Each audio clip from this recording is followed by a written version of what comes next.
Uh, Before I begin, I would like to thank IOT Academy for their initiative and their persistence for organizing such intellectual lectures. And one after the other, we keep on observing the series that are conducted. So it's a commendable effort from your end for enhancing teaching and learning and research. So it's highly appreciated. I'll just start sharing. Yes, ma'am.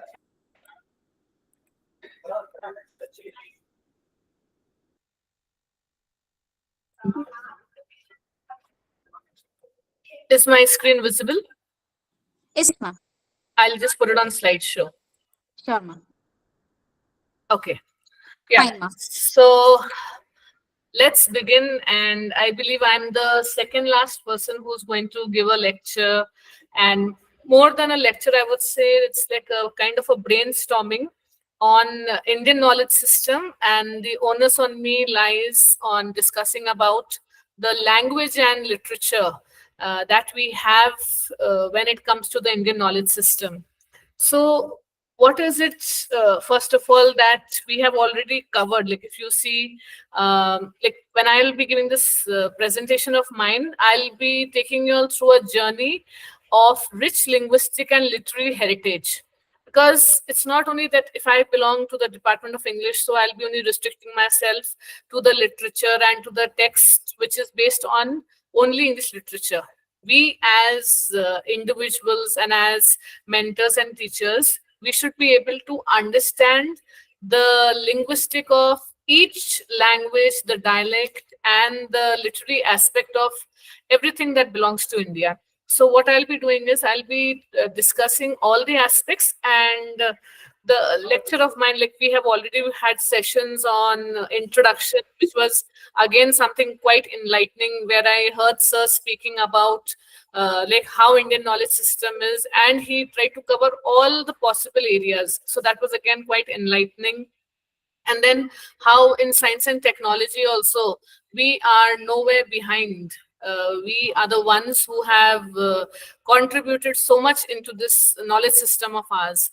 And then when we come to architecture, again architecture where our means our heritage, our I could even listen to ma'am, and then she was talking about this aspect of the way we make our infrastructure, our houses, the way we position everything.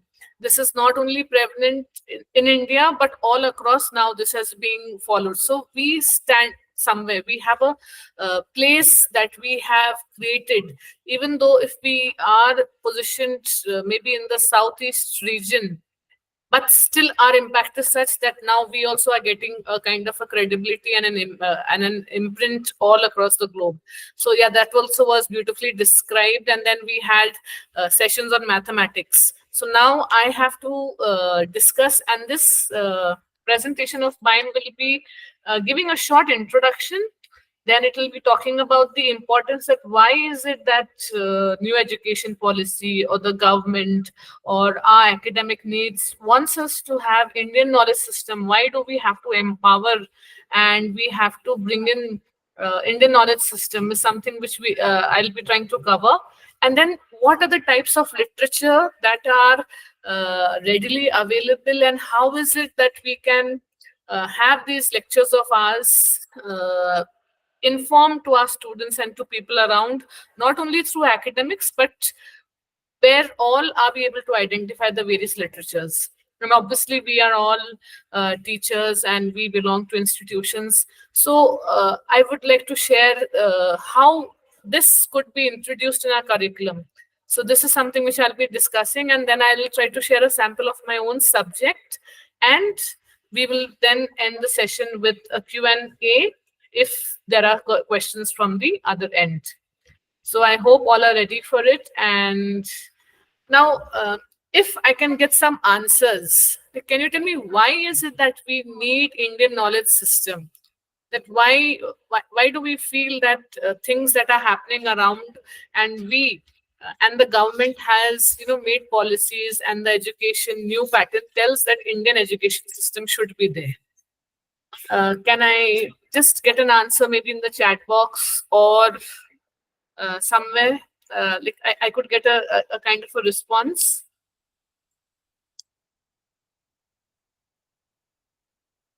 Okay. Now, last time also I had given a lecture on Indian knowledge system, and then I had put a question across about what is the first nursery rhyme that you teach your child, and then I got answers. If I get an answer in a chat box, that will again be nice. But if I talk about my own self, I would say that the first thing that we'll teach our child is Twinkle, Twinkle, Little Star, or Baba, Baba, Black Sheep. So don't we think that we being Indians, or rather, like if I talk about myself, I being an Anglo-Indian, why is it that we are not able to sensitize our upbringing or our culture right from the beginning? Because somewhere or the other, it is we, the seniors or the parents or the elders, who from the beginning only somewhere, not I will not say intentionally, but unintentionally, what are we doing is we are compromising on our culture. So through these lectures, through these sessions, and through this awareness, if we are able to sensitize, realize, and intentionally, if we try to begin with our own culture and try to bring in systems which are Indianized, then obviously there'll be a lot of difference. So my first suggestion is that we have to first of all understand the weightage of our own customs and traditions. So yeah, this is what I would like to first say, that we have to first of all in our own places understand that why is this needed. So that why question, if we answer, then automatically we know where it is required, and then we start incorporating it in our day-to-day lives and in our systems. Now, if we talk about Indian literature, if we talk about where all do you find, first of all, we have to understand that our country, our nation is a nation which is known for its diversity. From the beginning, when we study geography, when we study about the history, we will always come with this one line, I think so. All of us say, or even when the foreigners come, they say that India is the land of diversity. Diversity in so many things, in the climate, in the language, in the topography. There is so much of variety, and that's why it is called as unity in diversity. So we have diversity of languages. Like I have enlisted few over here, Sanskrit, Prakrit, and Dravidian and Indo-Aryan. So there is so much of diversity, but still all comes under one roof. And we as Indians are the ones who hold this strong with us. Other countries you go, they will be having a dialect that is different. Like suppose if you talk about the Queen's language, if you talk about English, so you will see that they have only based on the region the difference is there, but still the essence is English. But we have altogether diversity in our languages. And then when we talk about genres, we have all our literature. We have it in the epic form, we have it in poetry form, we have it in drama form, we have it in prose form. And what happens is automatically, as per our needs, you might have noticed that when you're teaching your kid, or maybe when you're teaching your students, you always want that the student should learn in some way, way possible. So what do we do is, from the beginning, even like even before we choose our subjects in after 10th class onwards, till 10th standard, what do? We are teaching students some kind of a literature, be it Hindi, be it English. What are we doing is, we are teaching them literature. So over there, what we can do is, we can have epics, we can have poems, we can have drama, we can have prose, we can have all of this in our curriculum. And you might have noticed that we talk a lot about these different types of genres when we are teaching our students over there. And because now again, being a teacher from the Department of English, I would say that be it English, be it Hindi, or be it another language, when we have this opportunity in our hand, what we can do is, we can bring that Indian knowledge system in our curriculum. So through these mediums we can do it. You might have noticed that be it north, be it south, east or west, we are teaching the foundation course to our students. So somewhere or the other, we can add this in our curriculum, and this can bring about a difference. Now, when we talk about the themes, when we talk about Indian knowledge system, there is mythology. So again, based on our mythology, on our religious belief, is something which we can discuss.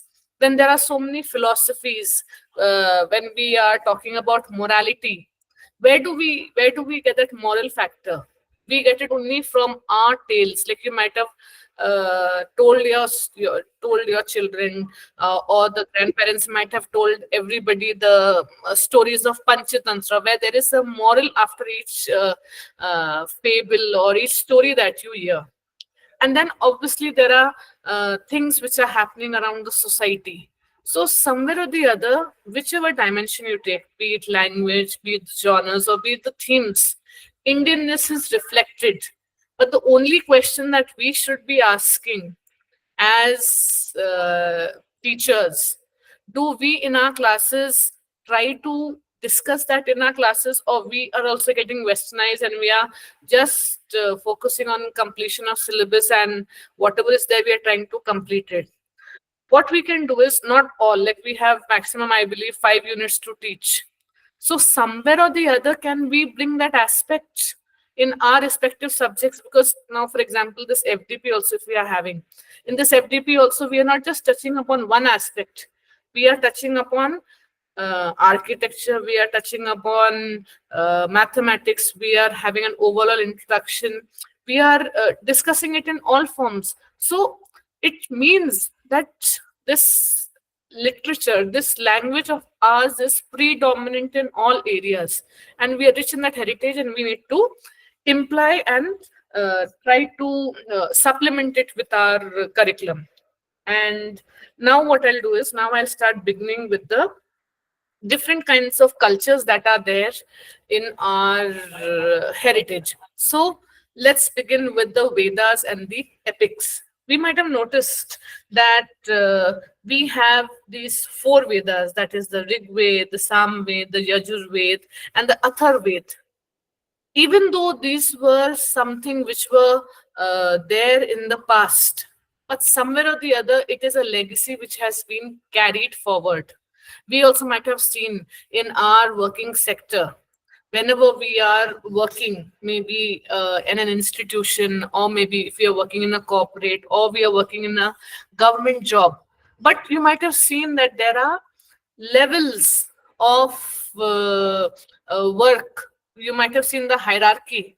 So somewhere or the other, we should learn these lessons, and we should try to incorporate that same essence in our ancient Indian literature. So over here, like we can give examples. We have, like I told you, all the Vedas.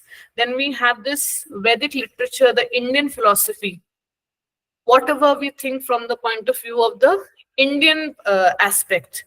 Then religion, culture. We have so many shades of our faith, and we call it in the form of religion. Again, we are the country who has got variety of these kind of religious belief. So this is something which we should preserve, we should sustain. We should not be carried away with the Western culture, because somewhere or the other, like I believe you also will agree with me. We are somewhere or the other drifting away from our own culture, and we are getting influenced by the Western culture. So somewhere or the other, we should be able to preserve it. Okay. Then, if I talk about text, we have ancient text, we have the Ramayana, we have the Mahabharata, and we have the Upanishads, and all of this is what they need to be discussed. Now, for example, like if you're reading a scripture, please understand that the relevance, or the you would say the essence of it, it is so classical that it has the weightage and the impact of it even today. Like, say for example, if I give the example of Bhagavad Gita, and if you talk about the relation with the the religious identities that are mentioned over there. So their experiences, their stories can even be incorporated in the relationships that we have today. So that is something which has to be looked into. Then, if we talk about the regional literature, each region, like say for example, you have Bengali, you have Marathi, you have Tamil, just giving examples, we have so much of variety. All of them, they have their own culture, they have their own background. So what we should be doing is, somewhere or the other, we should, in a year, or like in a month it's too difficult, but in a year we should try to, in our families, in our college, in our institutions, we should try to maintain whichever region we belong to. Now, I'm not sure, but you might have noticed that we have these days which are called as ethnic day. So don't we feel that when we look at our own students, but when they come in their costume, when they come in their attire, it gives a kind of a reflection of diversity, but still there is a kind of a union that is there in the entire crowd that we see. So that's the way we have to keep on repeating, practicing, and keep on doing the same thing to keep that intact. So this is something which I talk about, like when I'm talking about ancient stuff which was there, but still it can be preserved in the present scenario. Now, if we talk about classical Sanskrit literature, this again was discussed by Sir, and when he was talking about the various forms, like you have kavya, you have drama, you have prose. So anything which is written in the poetic form, or is written in the performance-based form, all of this again gives a kind of a message to all of us. And if we take the example of Abhigyan Shakuntalam, okay, so again, if we talk about Meghdutam, so how can we put this term in the present scenario to develop the interest of our students? Is it's just like the cloud messenger. So somebody who is there somewhere up above is the one who is communicating. So now these things which were once upon a time just an imagination, or it was just something based on belief, can be somehow brought about and explained. So can you not imagine that how even in your computer science class you can talk about these facts and figures, right? So over here, this again, how did it become readily available? The thing that we need to do is, how do we preserve our culture? It should be our duty. Now, for example, if we talk about this work that is Abhigyan Shakuntalam, it was translated. Any guesses? It was translated in the year 1789. So just imagine the legacy of this work, which was written by Kalidasa, written like so much in the past, in the 5th century when it was written. It took so much time. It took so much time, that is in the year 1789, to come to us.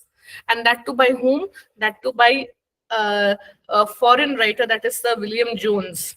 And now, because of this translation, we are able to create our identity in, and now it is also part of the world literature. It just does not end up being said as Sanskrit literature, it is also being called as the part of the world literature. We also have the subject of ours which we teach, and it's a matter of pride that we have this in our curriculum, right?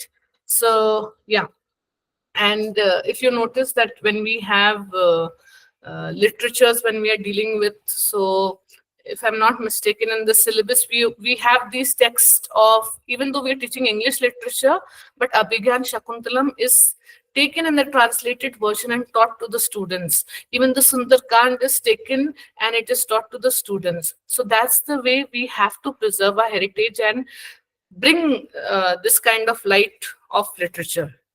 Now, what we are doing is, through this series, we are now moving to the next part. We completed the ancient, now the classical, which classical again means something which was existing in the 5th century, but till date, after being translated also, it holds the relevance.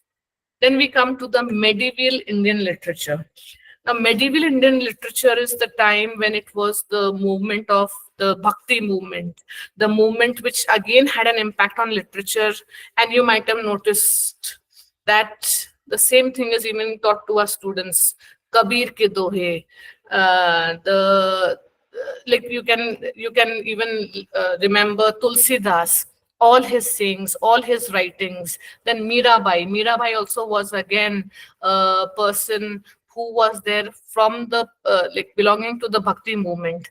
So again, what happened over here, the literature of this kind was developed. And in the Bhakti movement, what was happening is more of the religious movement of Hinduism was being propagated over here.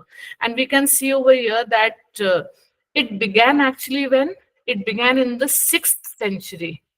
So just imagine, Indianness and this Indian culture has been existing since like long time back, but still if we have this prominence, it means it needs to be discussed for sure in the present scenario also.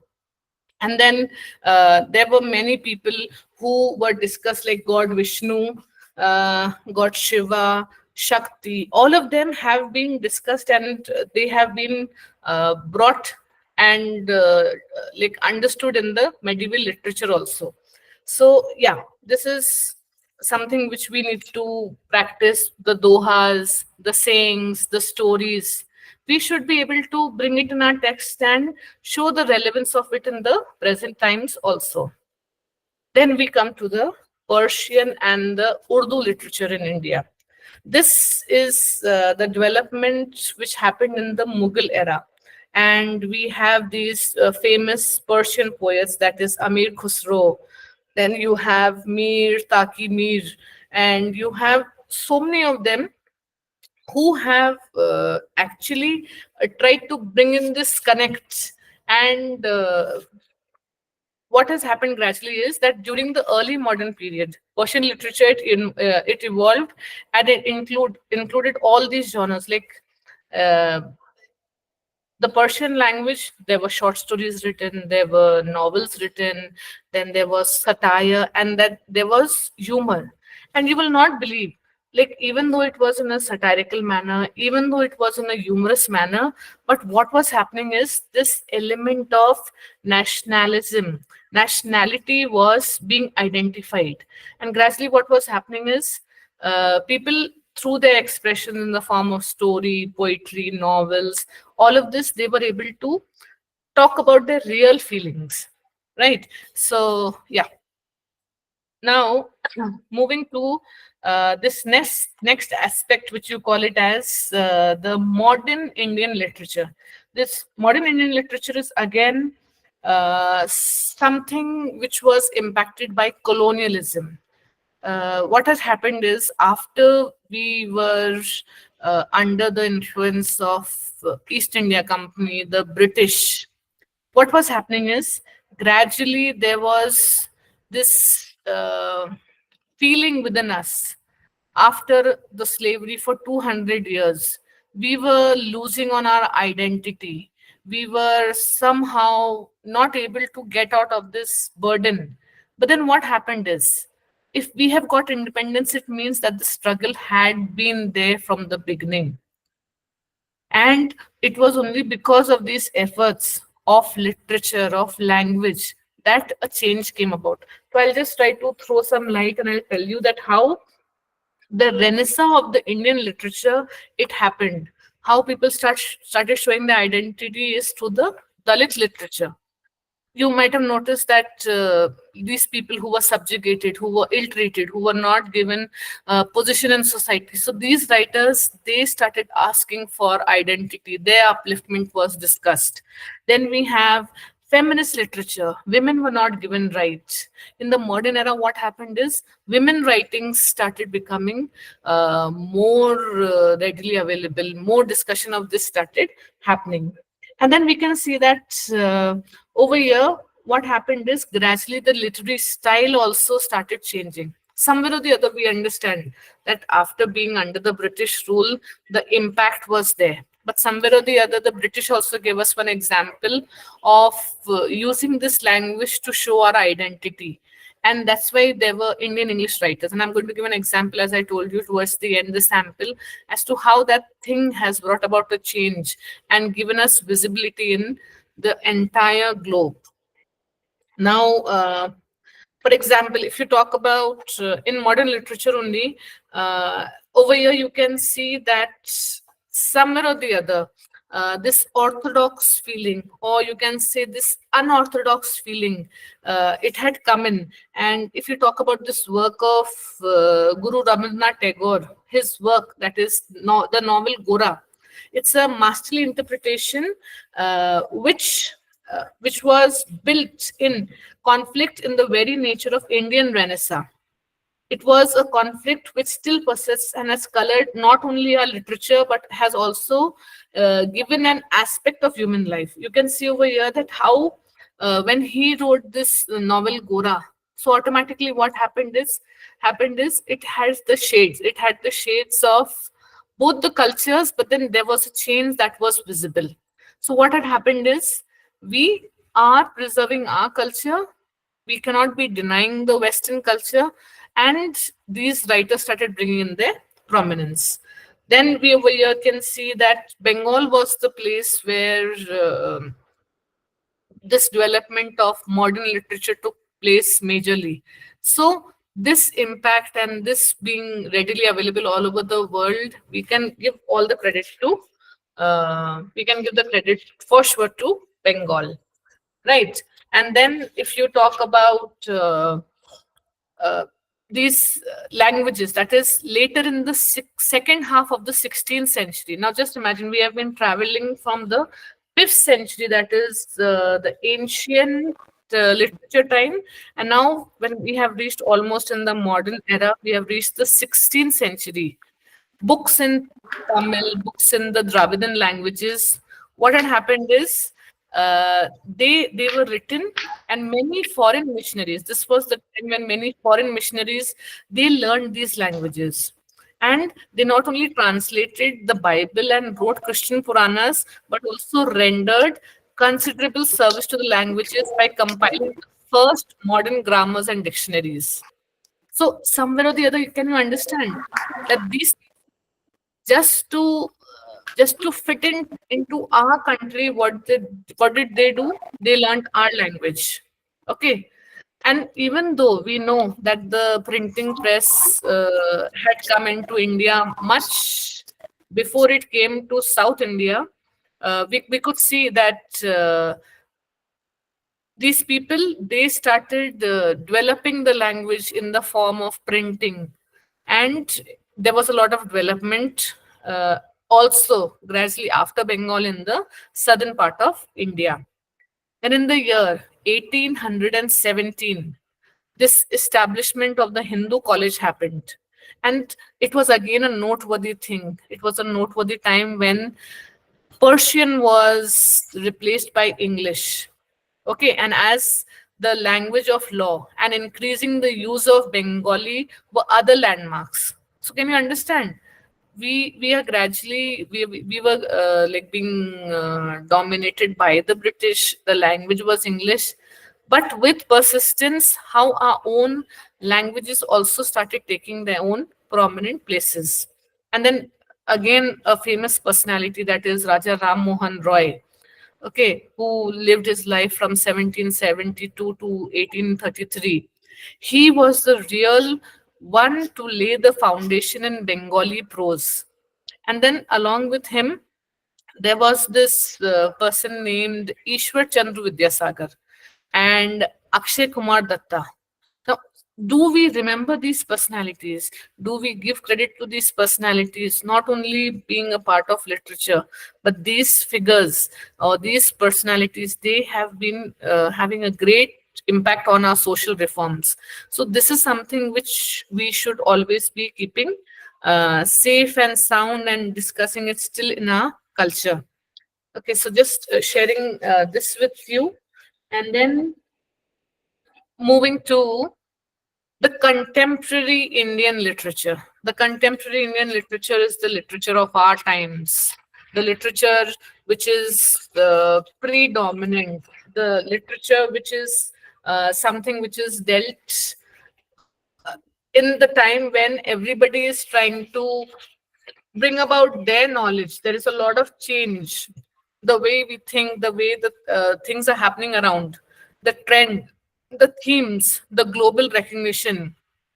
Don't you think we are proud to have Jhumpa Lahiri, we have Shashi Tharoor, we have Girish Karnad, we have Arundhati Roy, we have so many writers who are creating a mark all over the globe. They have their prominence, Gayatri Spivak. So what is happening is these people, they are contributing not only on the Indian landscape, but they are showing their prominence all across the world.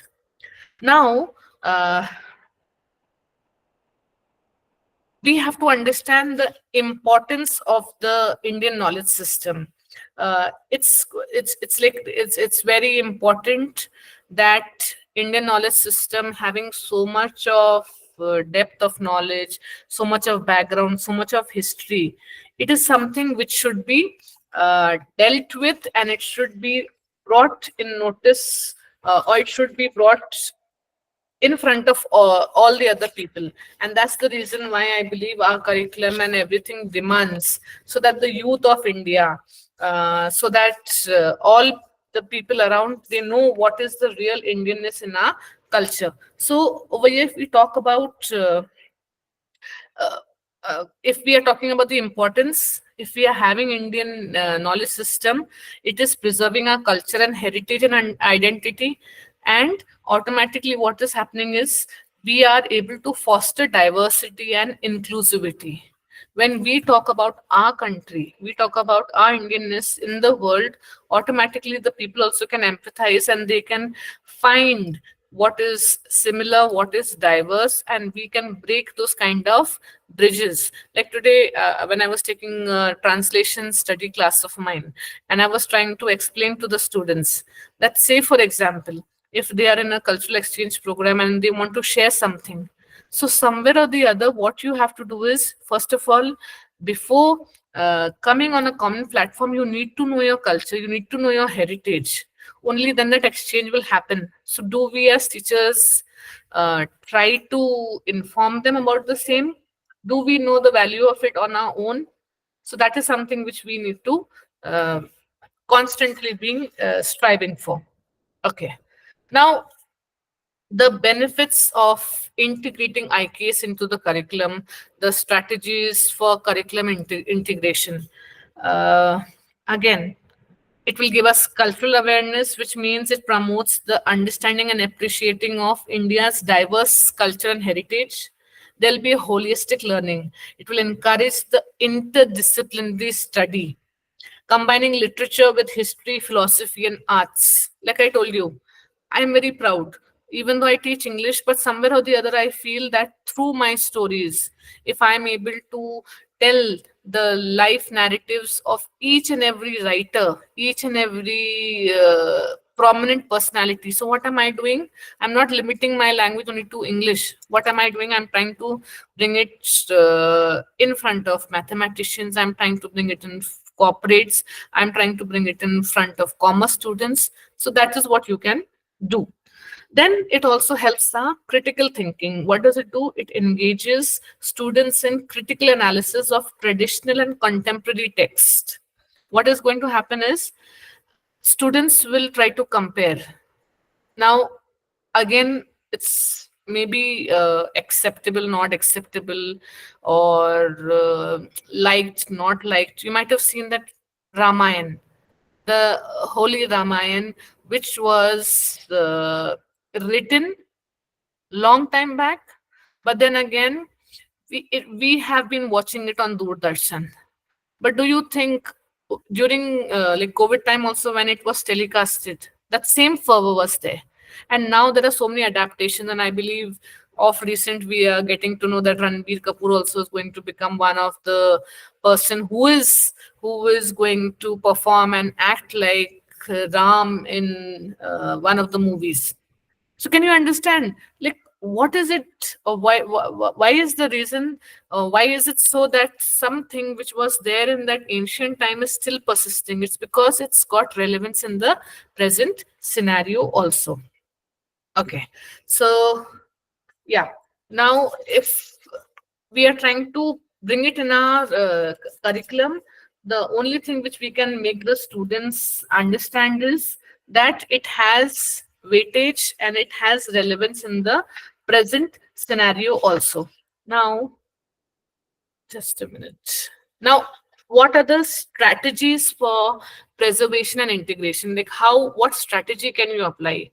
How is it that, like, I can preserve it even in the present times? What you can do is you can show the importance of including Indian literature in our educational curricula. You have to show them the importance, like we have discussed the importance, that how, say for example, we talk about a dish or we talk about a costume and the relevance of it. Like say for example, in Rajasthan, these people they wear this kind of an attire, and Gujaratis, they have a different kind of a dress code. When you're in South, the dress code is different.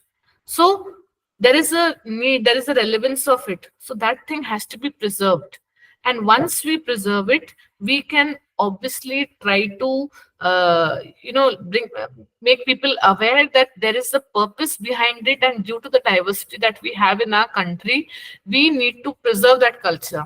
We can't just be ending up and just saying that no, now we're going to get westernized and all of us are going to change our dress code and let's get into this western outfit. No, we have to somewhere or the other, whenever we are having our weddings, whenever we are having our birth ceremonies, whenever we are having a housewarming, let us not get westernized. If we are having birthday celebrations, please keep one part of your day celebrating it as per your culture, as per your way.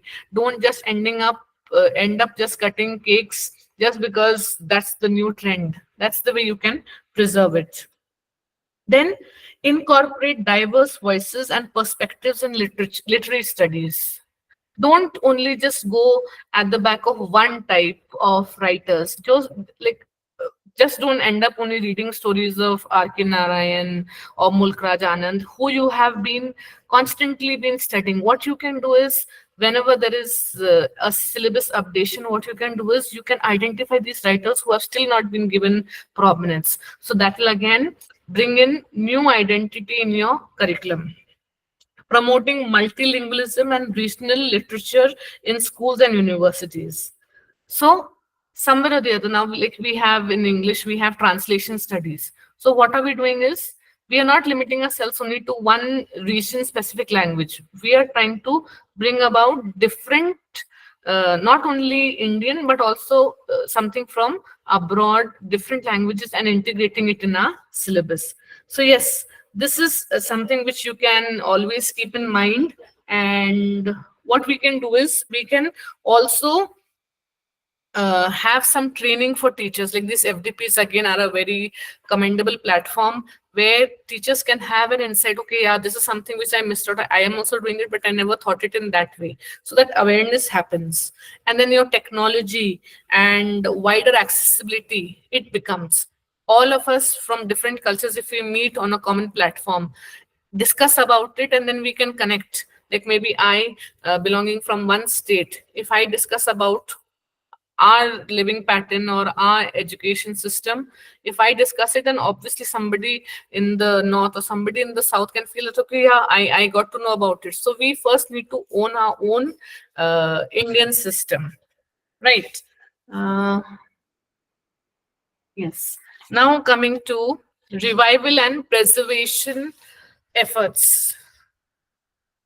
Our nation, our organizing bodies, they always recognize the efforts of literary figures and things that have been contributed by people. So these Sahitya Academy Awards, these archives, all of these things should be made aware to students. Now, again, I would like to give an example of I believe if you all have been watching the news and if you have been listening to these sessions which are happening at the Lok Sabha, uh, Madam Sudha Murthy also, she had talked about how India in itself is having so many tourist spots which are unidentified, which are unnoticed yet. So those also to become tourist spots so that people can come and see their own culture and own heritage. And there was again a request in one of the meetings that we were having at our institutional level and all, that the curriculum of history, the curriculum of these needs to be updated. Now those outdated and repeated things, there should be some more dimensions added to the portion. Then, uh, like I told you, translation is something which is very predominant, and off late it is trending.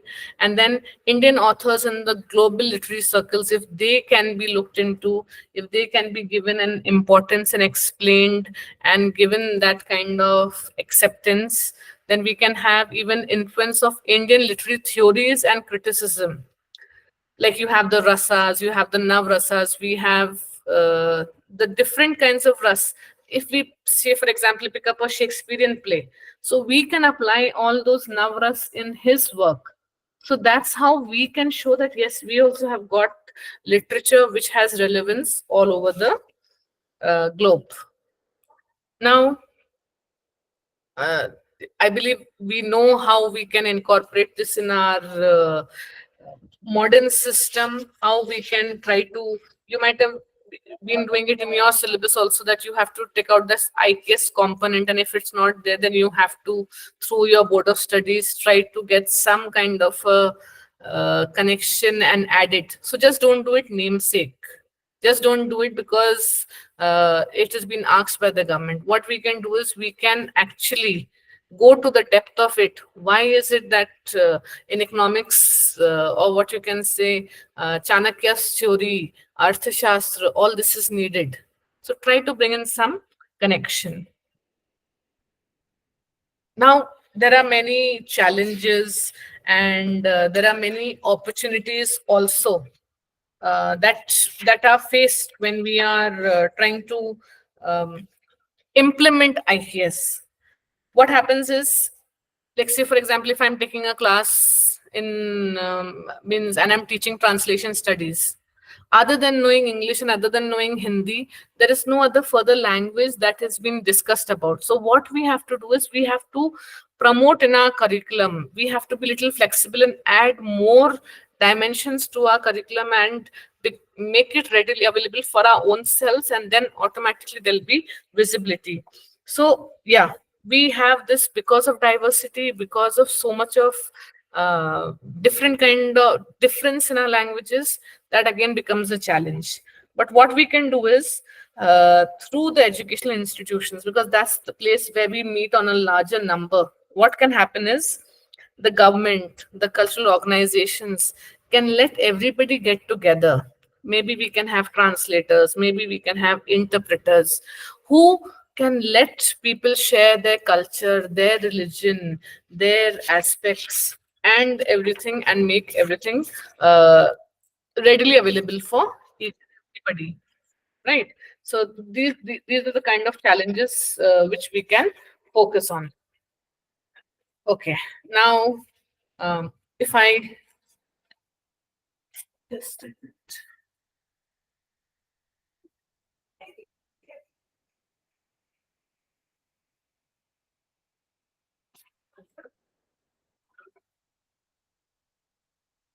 yeah, this is something which I was talking about. Now, this is one very good example, like I would like to give, of the Indian writings in English, the history, the background, and the curriculum integration. How we can make this happen in our portions. I'm just giving an example of our subject. The same thing. Maybe you can have one. Maybe a 2 hour component where your subject can be connected. Ours is a full-fledged paper which talks about the history, the background of Indian writings in English. So in the similar manner, what you can do is, I'll just give an example.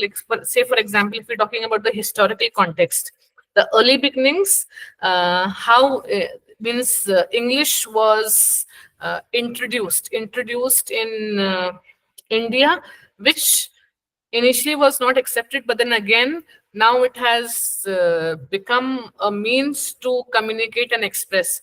So we can talk about the early beginnings of how Indian writings has an impact. Then we can talk about the main works, the first works, who were the people who brought in English in India. Then we can talk about the pioneers who, being Indians, have expressed themselves instead of Hindi or their native language, but in English. We have R.K. Narayan, we have Mulk Raj Anand, we have Raja Rao. R.K. Narayan, he has an overview of his contributions in various aspects. Then you have um, the significance of Raja Rao when he's speaking about the Indian English literature. Then you can talk about literary evolution. What was the literature before 1947? Obviously, it might have been for identity, it might have been for freedom. But then once we got freedom, what was the expression of the people? They wanted to have their own recognition. They wanted to have their own way of living in a free India. So all these things can again be discussed. Then the new voices, like I told you, Salman Rushdie, Arundhati Roy, all of them. Then what were the common themes? Like you have identity, nationalism, social issues. So this I'm talking in context of Indian writings. Then you have the diasporic writers. Now diaspora again is an aspect, like even though you are an Indian, but you are staying in a different land. So that feelings that you feel where you actually belong, all of those things can come in the form of writings. Okay. And we can talk about the literary awards and recognitions. We can talk about the global literature. We can talk about the challenges of Indian English literature. Is it actually being recognized? We can talk about the opportunities that Indian writers can get, and I believe all of us are doing pretty well. And we should, based on this present generation, we should be able to keep our assessment also in such a manner. Somewhere or the other, we should try to get this component very much there in our language and in our learning. Yeah. So, in conclusion, I would like to say that literature is the heritage, the language in which we express, the language in which we express, that also should be readily made available. We should encourage the English language, not as a supporter of the Western culture, but as the lingua franca, where we can have an identity of ours all across the world. So, all of us, what we can do is we can pledge to preserve, to prepare ourselves, and to promote Indian knowledge system. Yeah, so that's all from my side. Thank you.